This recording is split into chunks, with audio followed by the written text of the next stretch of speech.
വളരെ വേദനാജനകമായ വാർത്തകളാണ് കേരളത്തിന്റെ പല ഭാഗങ്ങളിൽ നിന്നും ഇപ്പോൾ വന്നുകൊണ്ടിരിക്കുന്നത്.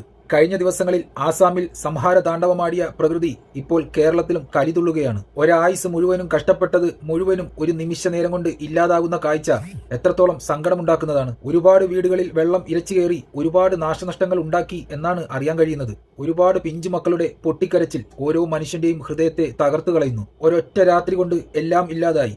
വർഷങ്ങൾ കൊണ്ട് കെട്ടിപ്പടുത്തിയ വീടുകൾ, കഷ്ടപ്പെട്ടുണ്ടാക്കിയ സമ്പാദ്യം, സ്വന്തം പ്രിയപ്പെട്ടവർ എല്ലാം തന്നെ ആ ജലപ്രളയവും ഉരുളും എടുത്തുകൊണ്ടുപോയി. ആസാമിലും കേരളത്തിലും പ്രകൃതി കലിതുള്ളിയപ്പോൾ ഒഴുകിപ്പോയത് കേവലം കല്ലും മണ്ണും മാത്രമല്ല, ആയിരക്കണക്കിന് മനുഷ്യരുടെ സ്വപ്നങ്ങളാണ്.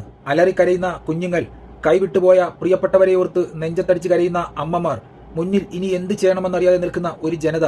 പ്രകൃതി അതിന്റെ ഭീകരരൂപം പുറത്തെടുത്തപ്പോൾ മനുഷ്യന്റെ മുന്നിൽ ബാക്കിയായത് ഒന്നുമില്ലായ്മ മാത്രം. ഇവിടെ ഒരു കാര്യം മനസ്സിലാക്കൂ, ആകാശത്ത് നിന്നും പെയ്യുന്ന മഴയ്ക്ക് മതമില്ലായിരുന്നു. താഴേക്ക് ഇരച്ചെത്തിയ പ്രളയജലത്തിന് ജാതിയുടെ നിറമില്ലായിരുന്നു. ആസാം കത്തി നിൽക്കുമ്പോഴും കേരളം മുങ്ങിത്താന്നുകൊണ്ടിരിക്കുമ്പോഴും പ്രകൃതി ആരുടെയും പേരോ ജാതിയോ മതമോ ചോദിച്ചില്ല. ദരിദ്രനെന്നോ സമ്പന്നനോ നോക്കിയില്ല. ഇവിടെ ഒരു കാര്യം മനസ്സിലാക്കാം, പ്രകൃതിയാണ് ദൈവം. പ്രകൃതിയുടെ മുന്നിൽ മനുഷ്യൻ മാത്രമേ ഉള്ളൂ. പ്രകൃതിക്ക് ജാതിയോ മതമോ രാഷ്ട്രീയമോ പണമുള്ളവനെന്നോ പണമില്ലാത്തവനെന്നോ നേതാവെന്നോ പ്രജയെന്നോ ഒന്നുമില്ല. ഒരു മുസ്ലിമായ ഞാൻ ഉൾപ്പെടെ ആരാധിക്കുന്ന ദൈവം പ്രകൃതിയോട് പറഞ്ഞില്ല, അവിടെ എന്റെ അനുയായികളുണ്ട്, അതുകൊണ്ട് അവർക്ക് ബുദ്ധിമുട്ടുണ്ടാക്കരുത് എന്ന്. അതുപോലെ തന്നെ ഹിന്ദുക്കൾ ആരാധിക്കുന്ന ദൈവങ്ങളും യേശുക്രിസ്തുവും പറഞ്ഞില്ല, എന്റെ അനുയായികളുണ്ട്, അതുകൊണ്ട് അവരെ ബുദ്ധിമുട്ടിക്കരുത് എന്ന്. ഇതിൽ നിന്നും നാം എന്താണ് മനസ്സിലാക്കേണ്ടത്? പ്രകൃതിയാണ് ദൈവം.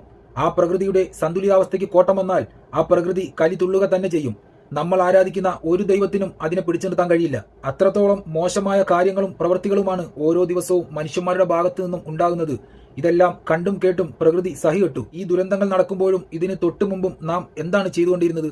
ജാതിയുടെ പേരിൽ, മതത്തിന്റെ പേരിൽ, രാഷ്ട്രീയത്തിന്റെ പേരിൽ നമ്മൾ തെരുവിൽ തമ്മിലടിച്ചു. എന്റെ ദൈവമാണ് വലുത്, എന്റെ മതമാണ് വലുത് എന്ന് പറഞ്ഞ് സ്വന്തം സഹോദരന്റെ നെഞ്ചിലേക്ക് കത്തികയറ്റി. നിങ്ങൾ സംരക്ഷിക്കാൻ നടന്ന ദൈവങ്ങൾക്ക് ഈ പ്രകൃതി ദുരന്തത്തെ തടഞ്ഞു നിർത്താൻ കഴിഞ്ഞോ? ഇല്ലല്ലോ. പ്രകൃതിക്ക് മുന്നിൽ നമ്മൾ വെറും നിസാരന്മാരാണ്. എന്നിട്ടും ആ ദുരന്തമുഖങ്ങളിൽ നമ്മളെ രക്ഷിക്കാൻ വന്നത് ആരാണ്? വെള്ളത്തിൽ മുങ്ങിത്താഴുമ്പോൾ നമുക്ക് നേരെ നീണ്ട ആ കൈക്ക് ഏത് ജാതിയായിരുന്നു? ദുരിതാശ്വാസ ക്യാമ്പിൽ വിഷപ്പടക്കാൻ തന്ന ആ പൊതിച്ചോറിൽ ഏത് ദൈവത്തിന്റെ പേരാണ് എഴുതിയിരുന്നത്? അവിടെ അമ്പലമെന്നോ പള്ളിയെന്നോ വ്യത്യാസമില്ലാതെ മനുഷ്യന്മാർ അഭയം തേടി. അവിടെ ഒന്നേ ഉണ്ടായിരുന്നുള്ളൂ, മനുഷ്യത്വം. ദുരന്തങ്ങൾ വരുമ്പോൾ മാത്രം നമ്മൾ തിരിച്ചറിയുന്ന മനുഷ്യത്വം ഇനിയെങ്കിലും നമ്മൾ തിരിച്ചറിയണം. മണ്ണടിയാൻ പോകുന്ന ഈ ശരീരവും കൊണ്ട് ജാതിയുടെ പേരിലും മതത്തിന്റെ പേരിലും തമ്മിലടിച്ച് മരിക്കാൻ നിൽക്കരുത്. പ്രകൃതിയാണ് യഥാർത്ഥ ദൈവം. ആ പ്രകൃതി കോപിച്ചാൽ ആർക്കും രക്ഷയില്ല. ദുരന്തം അനുഭവിക്കുന്നവർക്ക് നമുക്കൊരു കൈത്താങ്ങാകാം, അവരെ നെഞ്ചോട് ചേർത്ത് നിർത്താം. ഉരുൾപൊട്ടാൻ സാധ്യതയുള്ള മേഖലകളിൽ നിന്ന് ജനങ്ങൾ സുരക്ഷിത സ്ഥലത്തേക്ക് മാറുക. നമ്മുടെ സർക്കാരിന്റെ നിർദ്ദേശങ്ങൾ കർശനമായി പാലിക്കുക. എല്ലാവരും സേഫായിരിക്കുക. പ്രകൃതി ഒന്നേ ഉള്ളൂ, നമ്മളും ഒന്നാണ്. തമ്മിലടിക്കാൻ ചോരയും നീരുമില്ലാത്ത ഈ മണ്ണിൽ സ്നേഹം കൊണ്ട് നമുക്ക് അതിരുകൾ മായ്ക്കാം. ഓർക്കുക, പ്രകൃതിയാണ് ദൈവം, മനുഷ്യത്വമാണ് നമ്മുടെ മതം.